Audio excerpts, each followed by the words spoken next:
So yeah, what we're going to do here in this video is we're going to go over the standings in week 6. It's the end of week 6, and we are also going to get into some fantasy focus. We'll talk about some guys that did well this week, and we'll talk about some guys that maybe will do well this week.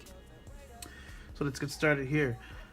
Big story to cover here is that the Chiefs, the only undefeated team in the whole NFL, has lost. So they did lose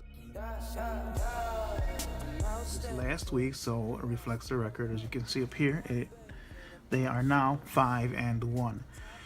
The Broncos are 3-2, the Chargers are 2-4, and the Raiders are 2-4. Big news in the division is that Derek Carr seems to be back. He should be starting in week 7 without any problems. In the AFC North, Steelers are on top at 4-2. The Ravens are 3-3. The Bengals are 2-3, and the Browns continue to struggle at 0-6. So the Browns are the only winless team left in the AFC at this moment. In the East, the Patriots are back on top, 4-2. The Bills are 3-2. The Dolphins are 3-2, and the Jets are 3-3. In the South, the Titans are 3-3. The Jaguars are 3-3, and the Texans are 3-3. So everybody's pretty much in a logjam there. The Colts are, well, kind of struggling at 2-4. So that's what's going on in the AFC. In the NFC, the big story here is we can really see that there's nobody that's undefeated. The Eagles are on number 1 at 5-1 in the whole conference, and then we have one team that is still winless with the 49ers at 0-6. I'm actually going to start here with the East. The Eagles are 5-1, playing pretty well. I'm very impressed. Last season they were off to a great start as well, but then they did start to tank about this time last season. So stand by, and I think the Redskins have a really good football team as well. And of course, you can't count out the Cowboys. The Giants at 1-5 recently came off and they didn't win their last game against the Broncos. They did pretty convincingly as well. NFC West, 4-2 with the Rams. The Seahawks are 3-3, along with the Cardinals at 3-3, and the 49ers are 0-6. Now they're 0-6.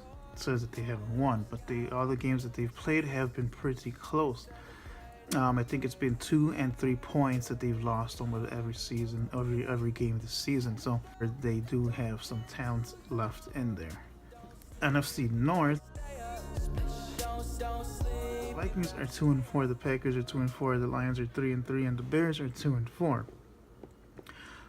The Bears had a nice win, but the biggest news in the division is that Aaron Rodgers has been lost. Pretty much has been lost for the season.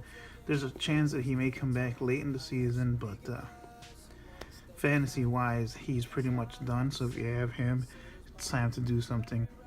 And in the South, Panthers are 4-2. The Saints are 3-2. The Falcons are 3-2, and the Buccaneers are 2-3. So the divisions are panning out. I think the Rams at 4-2 is probably the biggest surprise in the whole NFL right now. And everything else seems to be okay. We're going to wrap that part up. I just wanted to get into a little bit of the fantasy focus. Kirk Cousins that did exceptionally well. You also had Deshaun Watson, Carson Wentz, and Carson Palmer is doing well. And of course, Cam Newton, he was off to a slow start, and now he's picking it up, doing it pretty damn well. Kareem Hunt, I should say, still continues to be number 1, doing pretty well as well. Todd Gurley, Leonard Fournette, and Melvin Gordon. That one's kind of a surprise, Melvin Gordon.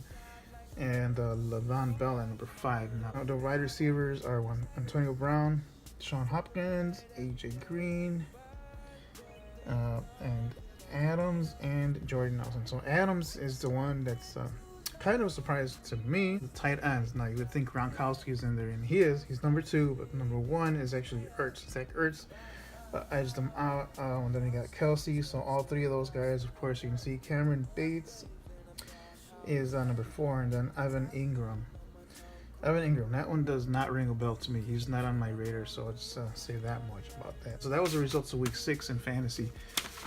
Some of the things that I think may pan out here. Well, with running backs, I want to say that Adrian Peterson, all of a sudden now he's worth more. His stock just went up.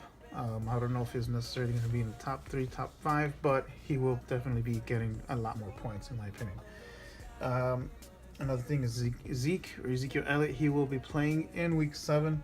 Quarterbacks. I have Matt Ryan. I have Matt Ryan pegged as a guy. I mean, right now he's sort of a fantasy bust, but I think he's in line to do something soon, and this week would be the week to do it. I actually wrote down Josh McCown here from the New York Jets. Reason being, not because he's a superstar, but because he did pretty well against the Patriots, and also I think he'll be playing the Dolphins. So I think he will have a decent game, a pretty remarkable game given that he's Josh McCown. Brett Hundley also from the Green Bay Packers. I think he'll have a pretty, or it's make or break for him. It's his time to shine. He either makes it or he doesn't. So this game should put him on the map or confirm what we think. Pierre Garçon, I think, is a guy that should have a decent game. He's been pretty good. He's always been kind of a threat. And I'm just saying, if you need to reach for a guy, that guy might be a good one. And everybody's talking about Crabtree. I actually think that Amari Cooper will have the better game from the two guys in Oakland. But so that's just my wide receiver, kind of, if you will, sleeper pick. You almost made it to the end of this video, so thanks for watching and hanging on for the fantasy information. Jimmy Graham is going to have a good game, possibly against the Jets. The Jets, the pass defense has not been all that great. And then Carmen Brate will have a nice test versus Buffalo. So if he makes it against Buffalo, he should be a bona fide starter. But yeah, that's the fantasy focus for us here. It's the guy with no name. If you have any questions, if you want to talk smack, go ahead in the YouTube comments. I'm also on Twitter and also on Facebook. You can find me, guy with no name. All right, I am out. Let the music play.